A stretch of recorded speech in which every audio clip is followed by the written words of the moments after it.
Welcome back, everyone. And we have a very exciting game lined up for us, which is Ansh versus Vicky. Now, Vicky has been competing from the south of India along with Naveen from as long as I can remember, and he's been at the top of competing in India as well. He's consistently hit elite ones in his weekend league, done a 30-0 last year, and he is just a player of extreme quality. He was the one who won the E Nations tournament that India held right now and came in second, only to Charanjot, where Vicky managed to beat all the opponents going up to the final, who were basically the top 16 in the country. So for Ansh to get anything out of this game is going to be very difficult. But Ansh has the talent. He has competed before. He just has to prove it again by beating someone with the likes of Vicky, who is so good at the game. And we will move to the game screen, see what players, see what teams these guys have selected, and it's going to be a very close affair if Ansh decides to turn up and give the best performance of his life, because that is exactly what he would want to do. And Vicky, I have played Vicky before and I have played Ansh before. It's very difficult to get the ball off Vicky because he's incredible with the left stick dribbling. So once he has the ball, way that he can turn in the box, it's unlike any other. And that is something that Ansh needs to be wary of. Ansh is very good at skills, he's very good at defending, but Vicky has the experience and the edge here, especially competitive FIFA wise. It'll be very interesting to see how Ansh fares up against Vicky. And we will move to the game screen now, see what teams they have chosen, and they're trying to invite each other for the game. Again, this game can have so much to offer because whenever I've played Ansh, it's been a very close affair. But when I've played Vicky, it's just been pure dominance from his end. So it'll be very interesting to see how both of these players match up against each other. It seems that one of them is offline. That's why he has to send it like this. But no worries. We will be back with the game in just a second. And yeah, I think throughout this tournament, one very important thing that we've seen is the fact that it doesn't really matter. Like for a general person, it doesn't really matter what team they are choosing because, like I said, all the attackers have the same stats and the same weak foot skill move combination.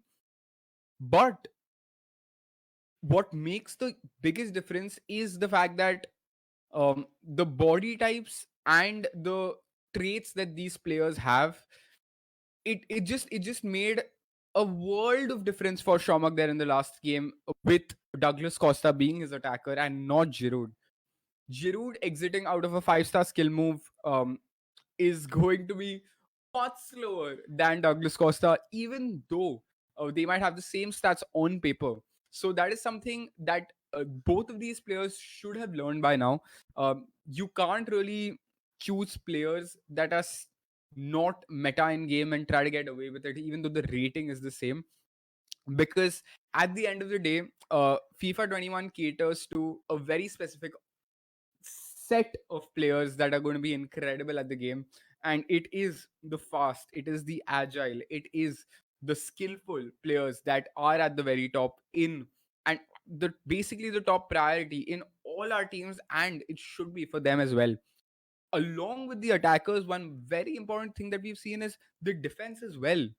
Players have chosen to go with fullbacks as their center backs, which basically injects that extra bit of pace into the game, and is basically able to stop players like Douglas Costa and the likes. But as you could see in the previous game as well, it was very hard time for Ranjan to defend with his Chelsea team, because some of the players that he chose to go with were actually centre backs, and they just could not keep up with the pace of Douglas Costa there and Nabry at on top. So Bayern seems to be a team that has been used for the second time in this tournament alongside Bayer Leverkusen, which has been um, a recurring theme. So I do believe we will see definitely more of PSGs and France in this tournament, because they do have, especially France, they do have some of the most balanced teams out there in the international teams section. And PSG with Neymar and Mbappe up top, I mean, there is nothing like it. There are no better attackers on the line in the game, especially a duo of them, Mbappe and Neymar together. I'm sure if all of us have played Ultimate Team at some point, these two are the cars that we would all want at the very start of the game, and in fact at the very end of the game as well, with their extremely boosted stats. So so this is something that I think is going to come in very key in this game. Hopefully, Vicky and Ansh don't really go for the clubs that they support, and they actually go for a team that is incredible to play with. And as you can see here, we have a person who has chosen France.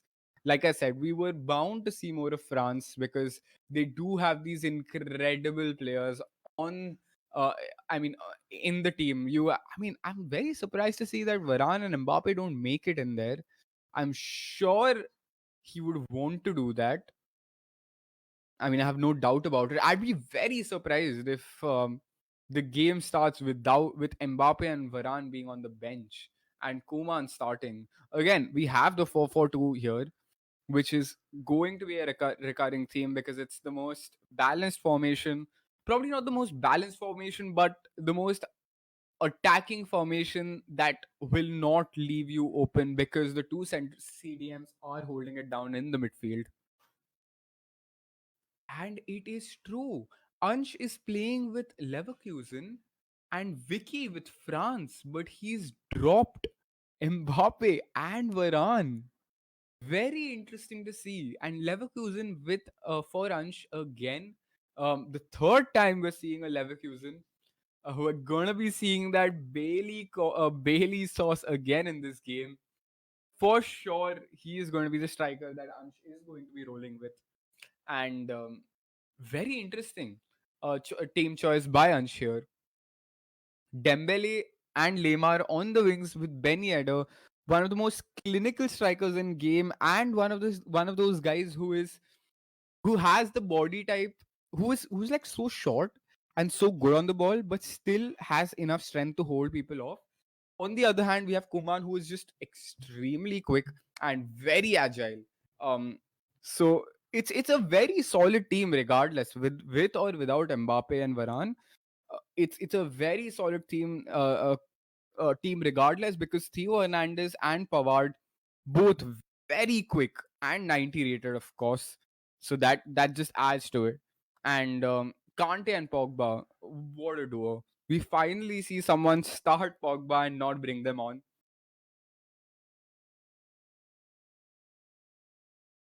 Yedder. Now, what would have been interesting in this French team would have been if Dembele actually was given the five star like he usually has in the normal teams, but Dembele in this game mode will have the 5 star 4 star. That's why he is not at the striker position. With a 5 star card, you would it would be criminal to not play him at the striker position, because it just brings so much variety in the way that you can play, and you can always have your opponent guessing in the way where you're going to turn and shoot. The opponent just never knows when. So that's why we see the likes of Dembele and Lemar on the wings and not on top. Dinier and Dubois at wingbacks. I mean, Dubois, I am not even sure what his body type is like, but Denier, a very, very, very solid left back from France. But a very solid team. I'm sure we'll see Sinkgraven at centre back again from Leverkusen. Now, Ansh has won tournaments before in Mumbai, but Vicky has been competing and getting extremely high finishes in the weekend league since a long time now. He's one of the earliest people to get um he's one of the first people in the country to actually ever get a 30 and 0 last year in FIFA 20, which is a humongous achievement. 30 games back to back winning against some of the best players in the country is a feat that is only ever achieved by 10 people, I believe, and even lesser this year, in fact. And it's an achievement that he will surely remember, and it's that level of competitive experience that he has. uh, Online gaming is very different to actually playing in um, an offline tournament, but these online games, they're very, very, very dependent on the connection, and how, like, it takes time to get used to the way your player turns and moves. It's very, very, very important that you first get your touches right, you get your passes right, you feel the connection, and then you get into a game of FIFA. So I'm sure both of these guys, because especially they stay so far away from each other, the latency will be low. So the connection might be a little heavier than usual. So they'll definitely want to get used to that. As you can see, Ansh is bringing out all the skills. He's showing Vicky that he's not the one who's going to back down. He started off in the midfield with a cancel with a ball roll scoop turn, cancelled croqueta, everything coming out, but Vicky takes none of that. He just runs forward with his Dembele, Duba on the ball. He looks like a very agile card, in my opinion. He's short. He's going to be very quick, of course. Kuman on the ball here, gives it to Kante. An offside trap deployed by Ansh here, uh, tries to bring tries to bring the line much further up so that he can try to defend any attacks and basically press his opponent. He knows that if he decides to sit back against Vicky, he'll just be dominated all game. So he does the right thing by deciding to press in this game, and he wants Vicky to press now. That's why he's just standing, waiting for Vicky to press, and Vicky does press. He does not want his opponent to disrespect him by just standing in his half. He does go ahead for the press. Ansh with the ball. It's a great opportunity and a great tackle by Pavard there, man. That was clutch defending by Vicky there. Pavard showing his quality. Pavard shows why he deserves to be on the pitch and not Varane. Pogba on the ball. A very bright start by Ansh though. He created a very good opportunity. A first time fake shot, trying to go for a shot. And Ben Yedder with the ball here again. Great defending. Ansh seems to be very confident while playing this game. I'm sure he has practiced with this team before, so he knows exactly what his players are going to be doing, how they're going to be exiting from their skill moves, how their finishing is. Palacios on the ball to Demirbe. Bailey on the ball. Decent attack, easily stopped by Vicky though. Dembele again running down the wing. Dubwa finds the central pass to the striker in Koman, twisting and turning, trying to find the right pass. Ben Yedder on the ball, tries a great pass, and Ben Yedder, can he finish? No, he can't. It fell so perfectly for him, but the keeper just last minute was able to get his hand there and make a very good save. That would have been a very, very, very crucial goal for Vicky there. He would have then been able to sit back, dominate the game, keep a hold of the ball, frustrate Ansh into making mistakes. but still nil all at 23 minutes. You can see Koman with the reverse elastico, with the half drag back, half croqueta, and what a chance by Vicky there, showing off all the skills. Ansh knew that he got away there with one very good chance. You can see Vicky's quality here. Ansh is completely focusing. So is Vicky, trying to break open this defense. But Pogba towering over his attack. Diaby on the ball. Palacios to Onur. Demirbe. It's been a cracking start to this game. I'm not gonna lie. Two very good opportunities for Vicky, one decent chance for Ansh, and it's been a fun game. It's been a very attacking game. No one's sitting back. No one's waiting for the opposition to do something. They're all pressing. They're all trying to create some creative, good chances for themselves, and they've succeeded. Koman with the ball to Koman again. What will he do? A reverse elastico, trying to twist and turn, and what a finish that is by Vicky. He was just, like I said, it's very, very difficult to stop Vicky there with his left stick dribbling and all the skills that he has in his arsenal.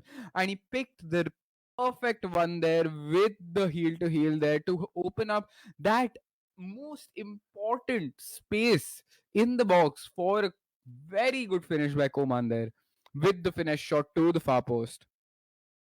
And now Ansh would definitely have to put on some more pressure because it's been Vicky who has been dominating, and some good defending by attacking by Ansh here. Oh, and he's messed that pass up.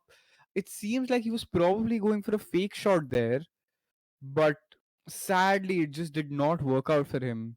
Kante again on the ball. Great pressing by Demirbe there. Palacios to Schlonger to Demirbe, waiting for the right pass, waiting for the right opening, waiting for the right run is Ansh. Being so patient in his attack, he knows that he will get an opportunity as long as he is patient and as long as he can beat that one extra man that he needs to. And that's a great chance again by Ansh. He's really putting Vicky under a lot of pressure here. He ran down the byline very well and fizzed the ball across the field, and a good save. But regardless, it's been a very, very, very good performance by Ansh so far, and a better performance than by Vicky. It'll be very interesting to see when he brings on that Mbappe. He still chooses to go with the Ben Yedder or up top. He thinks about putting Mbappe on, and we still don't. Very interesting. Maybe he's waiting for Mbappe to be the super sub of dreams, to score that all important second goal uh, in the 70th minute, maybe 75th minute, once all of Ansh's players are tired, not able to catch up to the pace that Mbappe brings to the table. A very good chance for Lemar here, but even better defending by Ansh. Good composure shown by Ansh there. He did not panic. He stayed on his feet and made a very good tackle. Onur on the ball again. But Pogba reads it, eats that ball up. What an interception that was. That was class by Pogba there. Completely stopped an on rushing attack. Pogba on the ball, waiting, dribbling, just walking, essentially just walking. He tries to spam the offside trap so that he doesn't get too much space on the ball, and his defense is open. Right, his defense is completely ready for anything, and it just shows that Ansh is not willing to back down at all. Ansh wants to go at this. Bailey, not on the striker position, goes back, tries to find the pass to the center, Diaby, to Demirbe, to Palacios, a fake shot stop, Croqueta. Alas, he is not able to break down Vicky's defense at all. Pogba on the ball, to Dubois, to Dembele, a great L1R1, the Pogba, the Coman. It just looks like Ansh will have to do something extraordinary to score in this game. He's been doing the normal things, but it's just he has not been able to provide something extraordinary, something that will that can break the defenses of Vicky. He has to have some sort of surprise factor in this game in his attacking to actually catch Vicky off guard. Otherwise, that was again, Vicky has no problem in creating chances. He created a very good one with Ben Yedder there. A great chance by Kuman here. Can he do something? Twisting and turning in the box. But good defending again. But Pogba being so dominant in the midfield with his presence.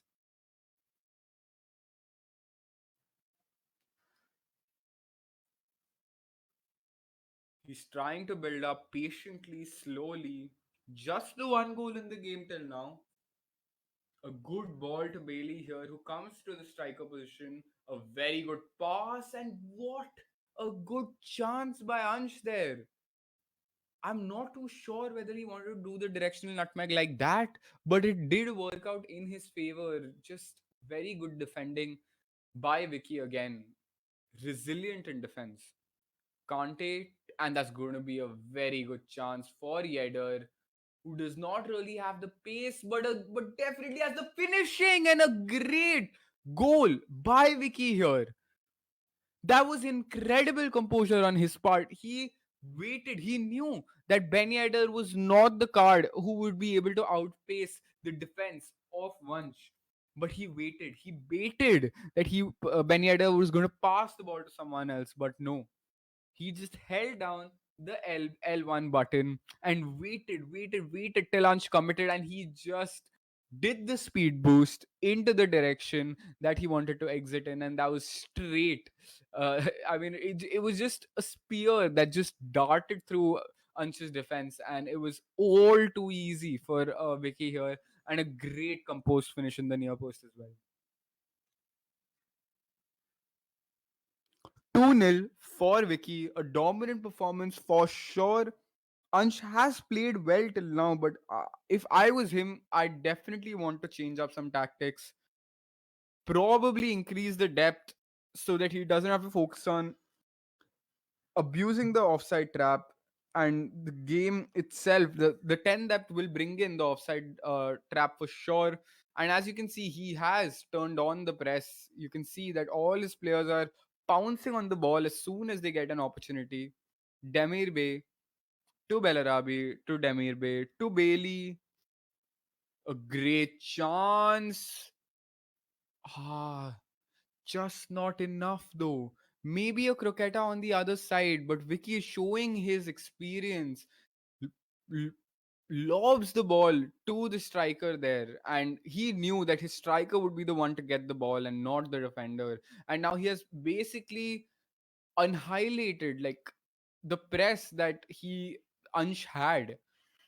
He was able to just skip the press with just that one pass, and Mbappe is finally on the field, showing why he's so glitchy, tackling the defender. And this could be another goal if he would have passed to Mbappe there. But even better, the composure there that he showed, maybe a little too much, but that was very good chance creation by Vicky there.